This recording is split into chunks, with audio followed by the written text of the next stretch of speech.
오늘 말씀은 출애굽기 15장 1절에 10절 말씀입니다. 함께 읽겠습니다. 이때 모세와 이스라엘 자손이 이 노래로 여호와께 노래하니 일러스되 내가 여호와를 찬송하리니 그는 높고 영화로우시며 말과 그 탄자를 바다에 던지셨음이로다. 여호와는 나의 힘이요 노래시며 나의 구원이시로다. 그는 나의 하나님이시니 내가 그를 찬송할 것이요 내 아버지의 하나님이시니 내가 그를 높이리로다. 여호와는 용사시니 여호와는 그의 이름이시로다. 그가 바로의 병거와 그의 군대를 바다에 던지시니 최고의 지휘관들이 홍해에 잠겼고 깊은 물이 그들을 덮으니 그들이 돌처럼 깊음 속에 가라앉아도다. 여호와여 주의 오른손이 권능으로 영광을 나타내시니이다. 여호와여 주의 오른손이 원수를 부수시니이다. 주께서 주의 큰 위엄으로 주를 거스리는 자를 엎으시니이다. 주께서 진노를 발하시니 그 진노가 그들을 지푸라기같이 사르니이다. 주의 콧김에 물이 쌓이되 파도가 언덕과 같이 일어서고 큰 물이 바다 가운데 엉기니이다. 원수가 말하기를 내가 뒤쫓아 따라잡아 탈취물을 나누리라. 내가 그들로 말미암아 내 욕망을 채우리라. 내가 내 칼을 빼리니 내 손이 그들을 멸하리라 하였으나 주께서 바람을 일으키심에 바다가 그들을 덮으니 그들이 거센 물에 납같이 잠겼나이다. 아멘. 요즘 삶에서 빼놓을 수 없는 제품이 있습니다. 바로 뭐냐면요, 핸드폰이에요. 핸드폰으로 우리는 많은 것을 보고 듣고 읽습니다. 글을 많이 보기도 하지만 어떠한 영상을 많이 보기도 합니다. 보고 듣는 것이 동시에 진행되어서 재미를 느끼기 때문입니다. 영상을 보는 것 중에서 우리가 여러 가지를 보지만 연예인, 정치인, 유명인들의 이야기를 듣기도 해요. 그리고 나서 되게 재밌어 합니다. 그들의 노래를 듣기도 하고 연기를 보기도 하고 뉴스를 보기도 합니다. 그러다가 자연스럽게 이런 얘기를 하죠. 아, 누가 이랬네, 누가 저랬네, 이런 사람이 이랬는데 어떻다 저쩌다 이런 얘기를 하죠. 그런데 말이죠, 우리는 그 사람들에 대해서 정보가 있지만, 어느 정도는 있지만 특별한 경우가 아닌 이상 우리와 그 유명인들과 관계가 있을 때도 있지만 거의 없을 때가 더 많습니다. 그래서 누군가에게 들은 것 혹은 뉴스 아니면 SNS를 통해서 안 것이 전부일 때가 태반일 때가 많습니다. 우리가 그들에 대해서 제대로 모르는 이유는 무엇일까요? 바로 관계가 없기 때문입니다. 어떤 내가 일방적으로 좋아하고 그에 대해 어떤 인터넷을 통해서 조사는 할 수 있지만 유명인들을 대면하여서 본 적은 거의 없기 때문입니다. 가끔은 팬미팅 아니면 혹은 공연 길거리에서 우연히 볼 수는 있지만 직접적으로 관계를 맺기는 참 어렵습니다. 그런데 말이죠, 우리가 텔레비를 보거나 아니면 텔레비전을 보거나 아니면 핸드폰을 보거나 유튜브를 보거나 네이버를 보거나 하면서 그들의 기사를 좀 접하면서 그들을 잘 안다고 착각할 때가 있습니다. 근데 우리는 모를 때가 더 많다는 것이죠. 그런데 말이죠, 하나님에 대해서도 그러합니다. 착각할 때가 있습니다. 아는 것 같은데 모르는 것 같은 그런 상황이 많이 발생됩니다. 그러나 오늘 우리 한번 살펴보기를 원합니다. 1절입니다. 이때 모세와 이스라엘 자손이 이 노래로 여호와께 노래하니 일렀을 내가 여호와를 찬송하리니 그는 높고 영화로우시며 말과 그 탄자를 바다에 던지셨음이로다. 모세와 이스라엘 백성이 하나님을 찬양하고 있습니다. 여호와를 노래합니다. 이렇게 노래하죠. 그는 높으십니다. 그는 영화로우십니다. 그는 말과 그 탄자를 바다에 던지셨습니다. 본문은요, 오늘 본문은 이스라엘 백성들이 찬양을 하는 것이에요. 이스라엘 백성들이 홍해를 건넜어요. 그리고 나서 하나님을 찬양하는 구절입니다. 이스라엘 백성은 출애굽을 했지요. 근데 출애굽을 하기 전에 애굽에서 모든 재앙들을 겪었어요. 그러니까 그들이 겪은 게 아니라 애굽 사람들이 겪었죠. 그리고 나서 출애굽을 하였어요. 출애굽을 하기는 했는데 하나님께서 이스라엘 백성들이 블레셋 땅이 아니라 홍해로 인도하심을 하셨습니다. 왜냐하면 이스라엘 백성들이 전쟁을 하는 것을 두려워할 수도 있기 때문에 하나님께서는 홍해로 그들을 인도하셨습니다. 그리고 나서 홍해 앞에 이스라엘 백성들이 장막을 쳤어요. 그런데 그 홍해 앞에 장막을 쳤다는 이야기를 듣고 애굽 사람들이 이스라엘 백성들을 공격하러 옵니다. 그 순간 이스라엘 백성들은 막 두려웠습니다. 그리고 막 하나님을 원망하기까지 합니다. 막 이런 말을 해요. 애굽에 매장지가 없어서 여기까지 불렀냐? 뭐 이렇게 얘기를 합니다. 하나님께서는 그들의 그런 이제 어떻게 보면 좀 불편한 마음들을 사그러뜨려 주시고 모세를 통해서 역사하십니다. 모세가 갑자기 홍해에다가 이제 손을 들어요. 그러자 갑자기 바다가 쫙 갈라집니다. 뭐 강이라고 하시는 분들도 많이 있으니까 그 강이 갈라집니다. 이스라엘 백성들은 그 갈라진 홍해를 건넜습니다. 그런데요, 애굽 백성들, 그러니까 애굽의 군사들도요, 그 이스라엘 백성들을 쫓아왔어요. 근데 놀라운 일이 발생합니다. 이스라엘 백성들이 딱 건너자 홍해가 다시 물로 덮입니다. 그래서 애굽의 말과 병거가 수장되었습니다. 오늘 본문은요, 그 부분에 대해서 하나님을 찬양하는 거예요. 이스라엘 백성은 하나님이 높으시다고 찬양을 합니다. 영화롭다고 찬양합니다. 영화롭다는 뜻은요, 어떤 더할 나위 없이 아름답고 존귀하고 빛나다, 뭐 이런 뜻을 가지고 있습니다. 기쁨에 가득 차서 찬양을 하고 있는 것입니다. 애굽의 말과 병거에서 구원하신 하나님을 찬양하는 것입니다. 2절에서 3절 한번 읽어보겠습니다. 여호와는 나의 힘이여 노래시며 나의 구원이시로다. 그는 나의 하나님이시니 내가 그를 찬송할 것이요 내 아버지의 하나님이시니 내가 그를 높이리로다. 여호와는 용사시니 여호와는 그의 이름이시로다. 이스라엘 백성들은요, 노래를 합니다. 찬양을 해요. 여호와는 나의 힘이시다. 여호와는 나의 노래이시다. 여호와는 나의 구원이시다. 여호와는 나의 하나님이다. 나의 여호와를 찬양할 것이다. 여호와는 나의 아버지 하나님이다. 난 그를 높일 것이다. 찬양을 우리가 부르다 보면 가끔 눈물이 막 날 때가 있습니다. 왜냐면 이 찬양의 가사가 어떤 나의 삶에 막 은혜가 되기 때문입니다. 그래서 찬양의 가사를 묵상하고 찬양하는 것이 매우 중요합니다.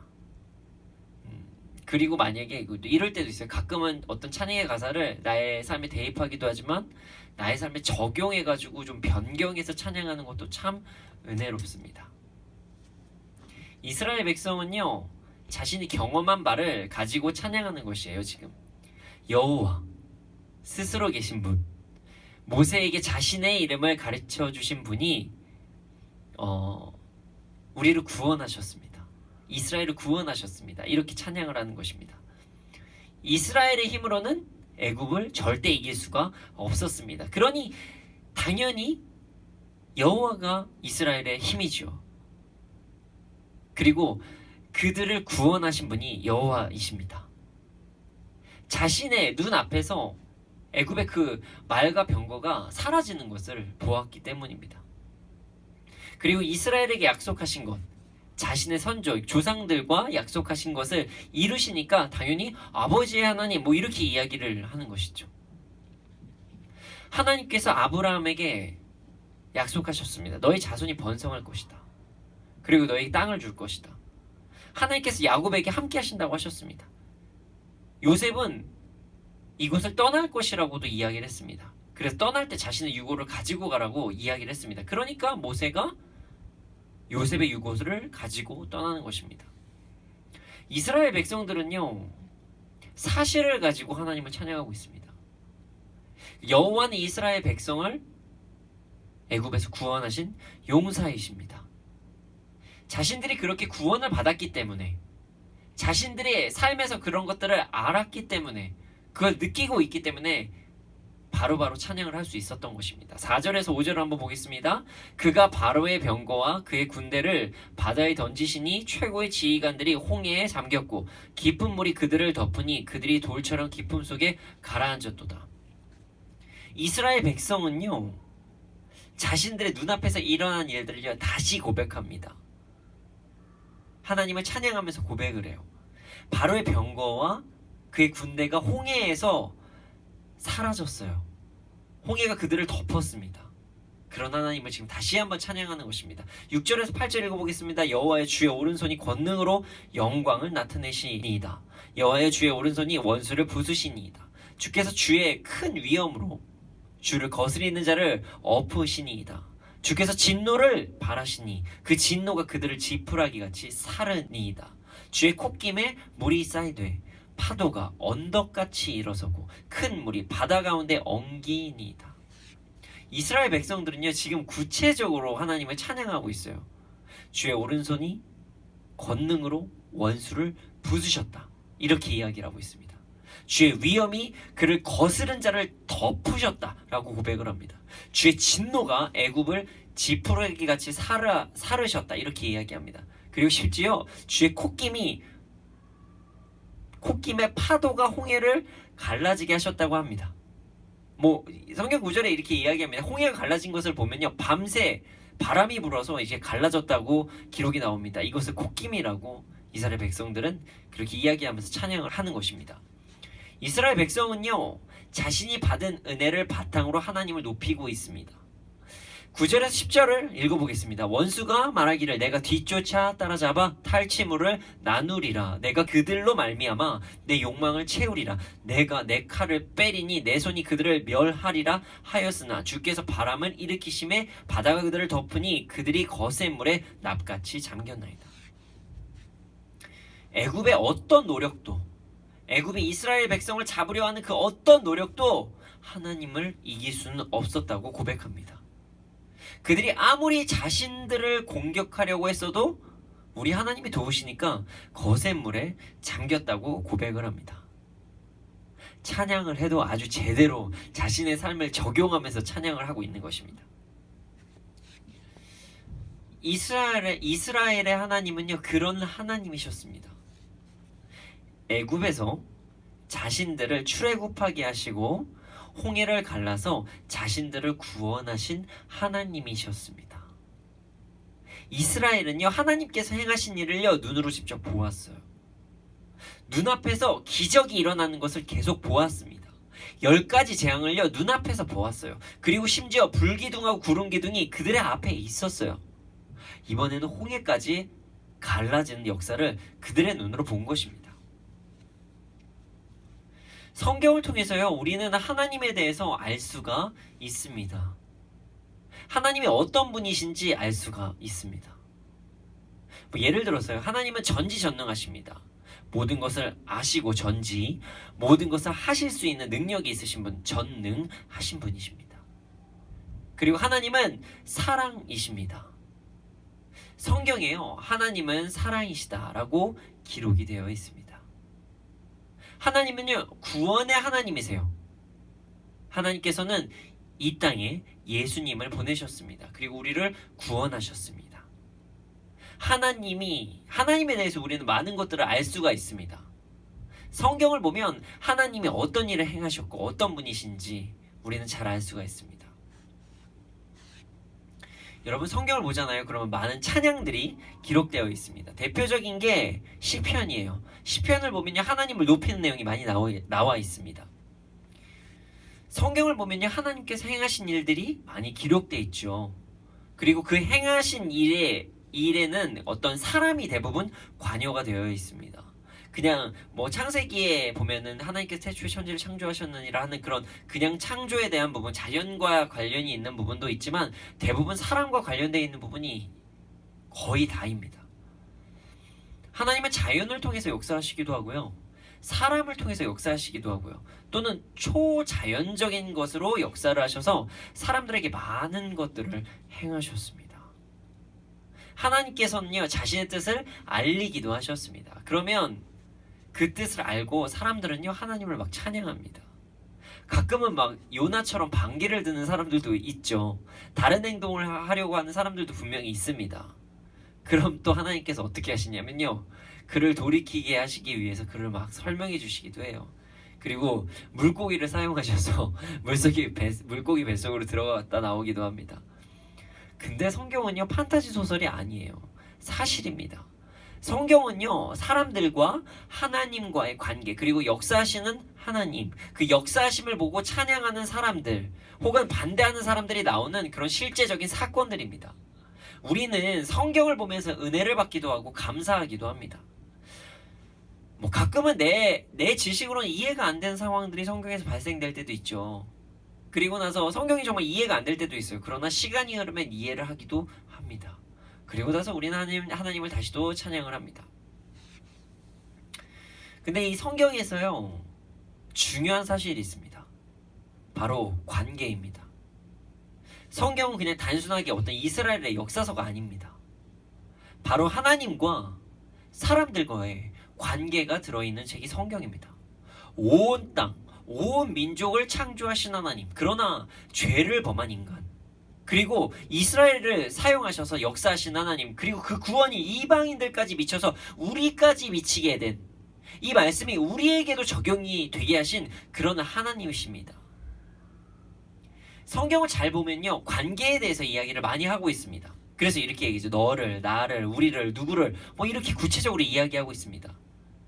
우리 기독교, 하나님을 믿는 그 기독교는요, 어떤 규율을 이야기하고 그것을 행함이 옳고 그름만을 이야기하는 종교가 아닙니다. 물론 옳고 그름을 이야기하고 있죠. 그것들을 이야기합니다. 그래서 어떤 것들은 선이다, 어떤 것은 악이다, 이렇게 이야기를 합니다. 그러나 기독교의 핵심은요, 관계입니다. 내가 지금 하나님과 무슨 관계인가? 나와 관계가 있으신 하나님이 어떤 분이신가? 그러한 분께서 기뻐하시는 것이 무엇이냐? 가슴 아파하시는 것이 무엇이냐? 그래서 우리가 하나님과의 어떤 관계가 맺어진 후에 하나님께서 기뻐하시는 것들은 선이라고 그러고 하나님께서 기뻐하시지 않는 것들은 죄라 그래서 선을 행하고 죄를 행하지 않는 것뿐입니다. 그래서 가끔은 이럴 때도 있죠. 세상에서는 죄라고 하는 것들이 하나님 앞에서 죄라고 하는 것들이 세상에서는 그냥 그래도 괜찮아라고 넘어가는 것들도 심지어 있습니다. 모두 관계에 대해서 이야기를 합니다.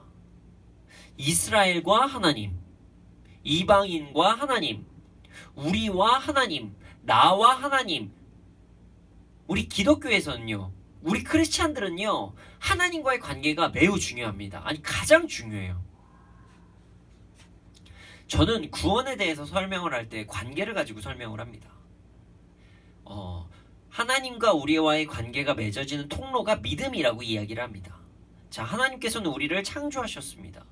그러나 우리가 죄를 범했죠. 그래서 죄의 종으로 하나님과 멀어진 관계를 가지고 살았습니다. 하나님께서는 공의의 하나님이십니다. 그러니까 뭐냐면 정직하고 바르고 질서의 하나님이시라는 거예요. 그래서 우리의 죄의 대가를 치르시고 우리와 관계를 회복하시기를 원하셨습니다. 그래서 죄가 없으신 본인의 아들 예수 그리스도를 이 땅으로 보내신 것이에요. 그래서 하나님의 아들이신 예수님께서 우리를 대신해서 고통받으시고 죽으심으로써 우리의 죄의 대가를 모두 지불하셨습니다. 그리고 나서 예수님은 다시 사셨습니다.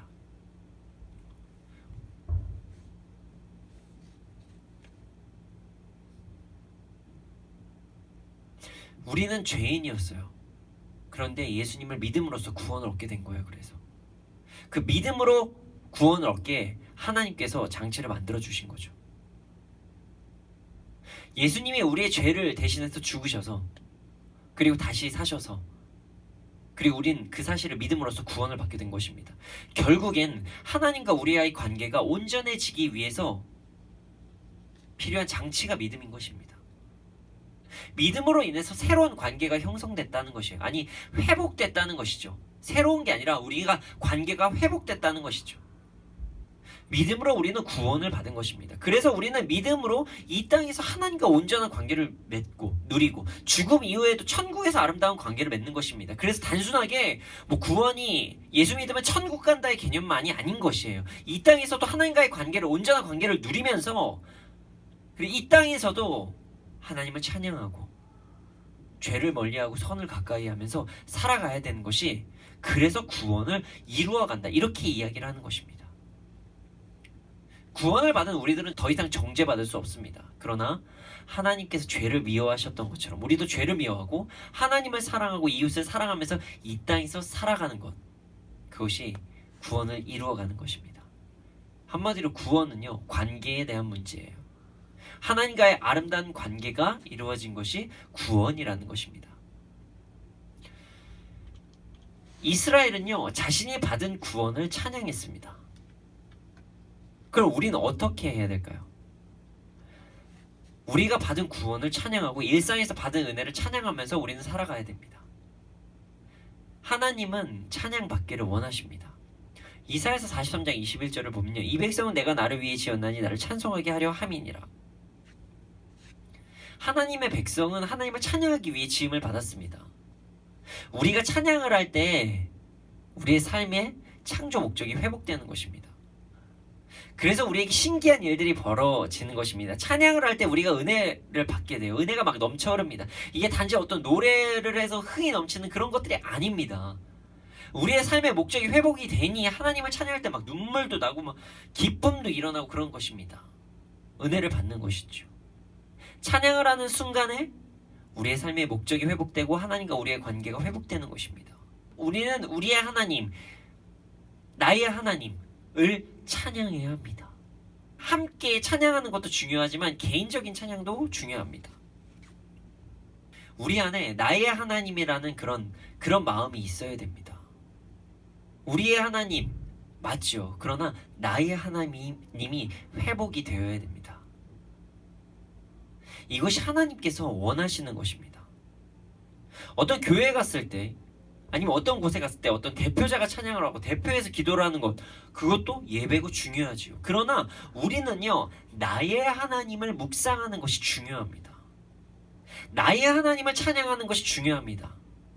예수님께서 우리를 위해 죽으셨다고 이야기를 합니다. 그러나 우리가 나, 너, 그녀 이 모든 것들이 합쳐서 우리라는 것을 잊지 말아야 됩니다. 하나님께서는요, 한 사람 한 사람을 기억하시고 나를 구원하신 것입니다. 어떤 단체를 구원한 것이 아니라, 물론 단체가 구원받게 된 것이지만 한 명 한 명을 기억하신다는 것, 나를 기억하신다는 것을 잊지 말아야 됩니다. 우리는 그래서 나의 하나님을 찬양해야 됩니다. 말씀 한 구절 한번 보겠습니다. 누가복음 15장 4절에서 7절입니다. 제가 읽어드리겠습니다. 누가복음 15장 4절에서 7절입니다. 너희 중에 어떤 사람이 양 100마리가 있는데 그 중에 하나를 잃으면 99마리를 들여두고 그 잃은 것을 찾아내기까지 찾아다니지 아니하겠느냐. 또 찾아낸즉 즐거워 어깨에 메고 집에 와서 그 벗과 이웃을 불러 모으고 말하되 나와 함께 즐기자. 나의 잃은 양을 찾아내었도다 하리라. 내가 너에게 이르노니 이와 같이 죄인 한 사람이 회개하면 하늘에서는 회개할 것이 없는 의인 99으로 말미암아 기뻐하는 것보다 더하리라. 99마리의 양과 한 마리의 양에 대해서 이야기를 하고 있습니다. 그런데 한 마리의 잃은 양이 돌아오는 것을 기뻐하신다고 말씀에 기록이 되어 있습니다. 죄인 한 사람이 회개하고 돌아오는 것들을 기뻐하십니다. 이 말씀을 오해하면 안 되는 구절이 있습니다. 뭐냐면요, 99마리가 99마리가 귀하지 않다는 게 아니에요. 한 마리 한 마리가 모두가 소중하다는 것을 이야기하고 있습니다. 그래서 누가복음 15장 31절에 보면은 잃어버린 탕자가 와서 기뻐한 모습을 보고 화가 난 형에게 아버지께서 이야기를 하는 것입니다. 너는 나와 항상 함께 있고 내 것이 다 너의 것 아니냐, 이렇게 이야기를 하십니다. 이게 무슨 말이냐면 죄인만 소중한 게 아니라 모든 이들이 소중하다. 이 한 명 한 명이 돌아올 때마다 기쁨의 천국 잔치가 열린다, 이 얘기를 하는 거예요. 이것이 기존에 있던 사람 중요하지 않다는 게 아니라 모두가 중요하다는 거예요. 여기서 우리가 이야기할 수 있는 것은 모두의 하나님이기도 하지만 나의 하나님이 되어야 된다는 것을 잊지 말아야 된다는 사실입니다. 하나님께서는요, 우리 한 명 한 명과 관계를 맺기 원하십니다. 우리 개인과 함께 기쁨을 누리시기를 원합니다. 우리 개인의 찬양을 받기 원하십니다. 우리는 누구의 하나님, 예를 들어서 우리 엄마 교회 열심히 다니니까 엄마의 하나님, 아니 우리 아빠 교회 열심히 다니니까 아빠의 하나님, 내 친구 열심히 다니니까 친구의 하나님, 우리 할아버지 할머니, 아니면 누구 어떤 목사님의 하나님, 이 아니라 나의 하나님을 찬양해야 됩니다. 다른 분이 아니에요. 우리는 하나님과 나와의 그런 깊은 관계를 개인적으로도 맺어야 된다는 것입니다. 다른 사람들의 찬양을 들으면서도 우리가 은혜를 많이 받습니다. 저도 그래서 CCM을 많이 듣기도 하고요, 찬송가를 많이 듣기도 합니다. 그러나 그 찬양이 나의 고백이 되어야 합니다. 하나님은 그냥 그 자리에 있는 어떤 그냥 신 이런 분이 아니에요. 나와 어떤 깊은 관계를 맺고 나와 함께 행복, 평강을 누리시기를 원하신다는 것을 우리는 기억해야 됩니다. 하나님은 나의 찬양을 받기 원하십니다. 그래서 여러분, 예수님이 돌아가실 때 휘장이 찢어지고 누구나 하나님 앞에 예배를 드릴 수 있게 된 것입니다. 하나님께서는요, 나의 예배, 나의 찬양, 개인적인 고백을 듣기 원하십니다. 물론 모두 자신의 하나님을 찬양하기를 소원합니다. 우리 모두 각자의 하나님을 찬양하기를 소원합니다. 그래서 모두가 함께 모였을 때 열정적으로 맞아 우리 하나님이야 라고 하는 그런 시간을 갖기 원합니다. 그것이 바로 교회에서 함께 드리는 예배고요. 어떤 팀이나 단체에서 함께 드리는 예배입니다. 오해하지 말아야 될 부분도 있습니다. 하나님과의 관계가 첫째이고 그것이 이루어지면 당연히 이웃사랑도 이루어져야 됩니다. 함께 모여서 드리는 예배도 너무나도 중요하다는 사실을 잊지 말아야 됩니다. 어떠한 요즘에 이러한 일들도 많이 일어나고 있다고 해요. 그러니까 사람들과의 관계 맺는 것이 좀 불편해서 교회는 가는데 관계 맺는 걸 어려워하시는 분들도 많이 있다고 합니다. 어렵죠. 사실은 나와 다른 사람들과 대화하고 이야기하고 교제하는 거 물론 어렵죠. 그러나 우리는 함께 예배드리고 함께 주님 앞에 나가고 하나님 사랑, 이웃 사랑을 실천하는 것 모두 중요합니다. 교회는 부르심을 받은 자들의 모임입니다. 하나님의 부르심을 받은 자들이 함께 모인 것이 교회입니다. 누군가 대표해서 나아가는 것, 나의 가족 혹은 나와 친한 자가 열심히 하는 것을 그냥 바라보고 있는 것, 그러니까 나도 그냥 응원하는 거야, 이렇게 생각해서는 안 됩니다. 여러분, 내가 구원받는 것입니다. 구원은 개별적인 것입니다. 그렇다면 우리 찬양도 개별적으로 돼야 된다는 것입니다. 우리 모두 자신의 하나님을 높이기 원합니다. 우리가 찬양을 할 때 가사를 묵상하고 우리가 시편을 볼 때 그 시편을 묵상하고 나의 삶에서 이렇게 역사하시는 하나님을 높이기를 원합니다. 어떤 누가 이렇게 했으니까 은혜를 받았대, 이런 것도 좋죠. 도움이 많이 됩니다. 그런데 개인적으로 말씀을 읽고 개인적으로 묵상을 하고 개인적으로 기도를 하고 나의 입으로 찬양을 하는 그런 고백을 하기를 원합니다. 그래서 자신의 하나님, 그러니까 나의 하나님이 교회를 통해 우리의 하나님이 되어서 하나님께 영광을 돌리고 큰 은혜와 기쁨을 누리는 우리가 되기를 소원합니다. 우리의 삶에서 개개인적으로 하나님을 찬양하는 것 너무 중요합니다. 그 하나님을 누리는 우리가 되기를 소원합니다.